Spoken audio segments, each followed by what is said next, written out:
going to be totally honest. So first of all, I'm not an economist, but I listen to economists. And nearly every economist in the world, including the two who won the Nobel Prize a year and a half ago, agree that the most effective way to start cutting carbon emissions is to restore the massive imbalance between the cost of fossil fuels and clean energy. Most people think that clean energy is massively subsidized and fossil fuels aren't, and it's exactly the opposite. Direct subsidies on fossil fuels in the US are about double the subsidies on renewables. And if you include the indirect subsidies from the air pollution from 200,000 deaths in the US alone every year from the air pollution from fossil fuels, if you include the indirect, the subsidies to fossil fuels exceed the Pentagon's budget. So a price on carbon would restore the balance so that we would see that actually clean energy is much cheaper. And even with this imbalanced system, wind is already cheaper up the whole middle of the country for electricity, and solar is already cheaper in the Southwest than natural gas or coal. So why aren't you succeeding? Well, the interesting thing is that there's actually a bipartisan climate solutions caucus in Congress. Nice. I never knew that. Support this. Have you testified to them? Well, there's only 4 of them, so. Yeah. No, there isn't. There's a lot more, actually. I'm joking. I know. I know. Tell me about the CO2 we're not putting in the atmosphere now relative to any long-term climate goals. Yes.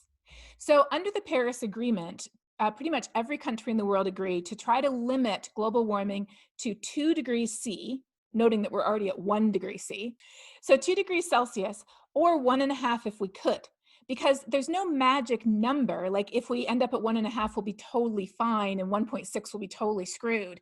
It's like cigarettes. The more cigarettes you smoke, the worse it is. So if we want to end up at 1.5 degrees, then one way to get there is to cut our carbon emissions pretty quickly. We'd need about a 40% cut by 2030, and we need a 100% cut by about the middle of the century. And that sounds like astronomical in terms of human emissions. But here's the thing. Wait, just I back up for a sec. So the target is 1.5 degrees Celsius over how much time? To stabilize it at 1.5 degrees Celsius by the end of the century. Oh, so what you're saying is whatever more we warm the Earth, don't warm it more than by 1.5 degrees. Right. So we're already kind of up to here. Do we kind of plateau, or do we just keep on going up? Got it. But isn't it true that, let's say we were to make those targets, right, and make them right when we're supposed to, that there is, much like the economy, climate has a lag time, so we're still going to see increases in, the warming. That's absolutely true. And that's why after mid-century, we'd have to start sucking this stuff back out of the atmosphere. Wow. So it is, I'm sorry. So we have to reduce, and then we actually have to extract. Yes. And that extracting can be done in some very low-tech ways. Planting trees is one way to do it. But there's also some really cool high-tech ways. A couple of really smart companies have figured out how to suck carbon out of the atmosphere, and they can turn it into liquid fuel.